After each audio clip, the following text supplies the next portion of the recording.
I guess I can partially blame the bye week, and then the other part of it was just having done a 4 hour and a half hour show with Don after what happened Saturday.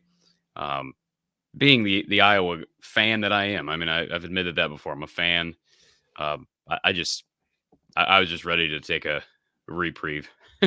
We're over halfway through the season, and I needed a little break. So we'll get some content pumping out here this week. Plan on having a live show either weekend or Monday, somewhere in there, kind of launch into Northwestern week. And I know we're going to talk about the call. I've discussed it up and down. I know we had a conversation you and I did with Steve Dace yesterday on your Big Ten show. I'm guessing you're going to maybe cut that up and throw it up, that segment on the Iowa channel at some point. But I've made my views pretty clear. And, I had some people reach out to me during and after the postgame show on Saturday that basically said, you don't know what you're talking about because you don't understand the rule. I think what people don't understand, and this is just the reality of doing a post-game show minutes after a game, is yes, I was not 100% clear on this obscure rule that nobody had heard of prior to Saturday night. So it wasn't until we got some explanation on the show I didn't even know what the call was. In fact, I had to go back and watch that. I was like, that play, for people who are watching it, whether you're a member of the media or a fan, I think everybody was in such shock. I had to go back and watch the play again to see what he actually did. Because I kept saying on the show, he did this. He never did this. He had one arm forward, had one arm making some sort of a motion, really down here, kind of at or below shoulder length. But anyways, so no, I wasn't clear on it at first. I've had multiple days now to think about just how I react to the whole situation, because I do think that the call took away maybe the one of the best plays, single plays in Iowa history. I don't think that's exaggerating. Was the call correct by the word of the law? Man, maybe. I don't know. Like, I just think it's such an arbitrary thing.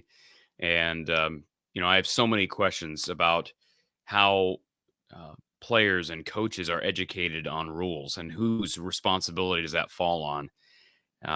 And, the term wave, what is a wave? What is not a wave? The officials use the term circular motion when describing what Cooper DeJean was doing with his left hand. Then, the conversation about what's reviewable, what's not reviewable. It's not actually a penalty. How does the official right behind Cooper DeJean not blow it dead in the moment? You ought to be able to see it in real time and make a call when you're right behind it, as opposed to I used the illustration yesterday of a fumble or a catch that's hard to see. You're going to have to go to review. I get that.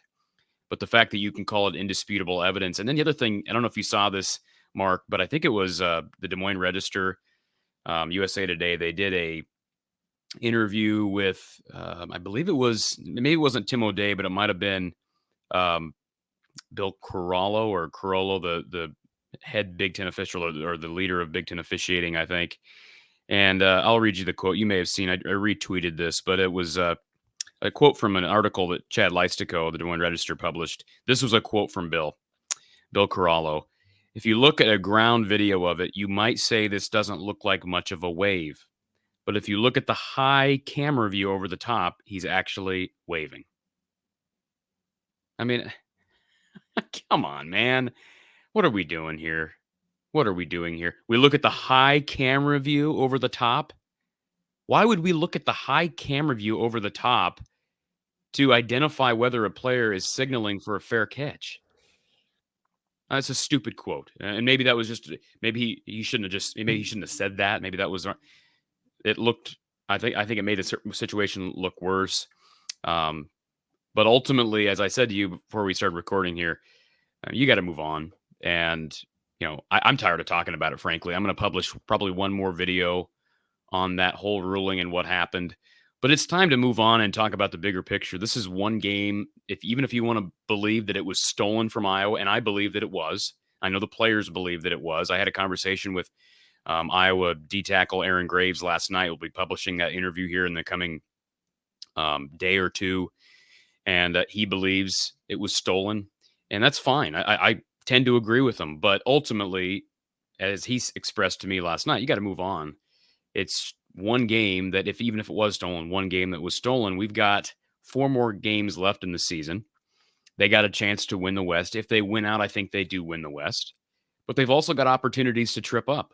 They've got a game at Northwestern that should be a win, but it's on the road technically. It's in a kind of a weird environment in Wrigley Field. Northwestern got Minnesota a couple of weeks ago. You get Illinois at home. Illinois nearly knocked off Wisconsin. You've got Nebraska on the road. That's going to be hard just because of the environment, the rivalry. They won last year. Nebraska's defense will definitely make things hard on, I'm assuming, Deacon Hill if he's still quarterbacking this offense. And, of course, Rutgers is a challenge. So even though the West is not good and Rutgers isn't the cream of the crop in the East, with how Iowa plays on offense, every game is going to be probably going to be close. And they're going to have a chance at winning and losing every single one of them, just like we saw Saturday. That call doesn't get made. I know you kind of debated me yesterday on, I can't say with 100% definity that it would have been an Iowa win. I would go as close to 100% as possible. 99.9% sure. That's how sure I am of Iowa's defense being able to hold Minnesota, because Minnesota would have had to go down the field and score a touchdown. But that's the margin Iowa creates when they play this style of football with this inadequate of an offense. And I made the comment prior to that play. I said, okay, they're forcing Minnesota to punt. Great. You're going to get good field position regardless. But what this team needs right now is a blocked punt or a Cooper DeJean miracle.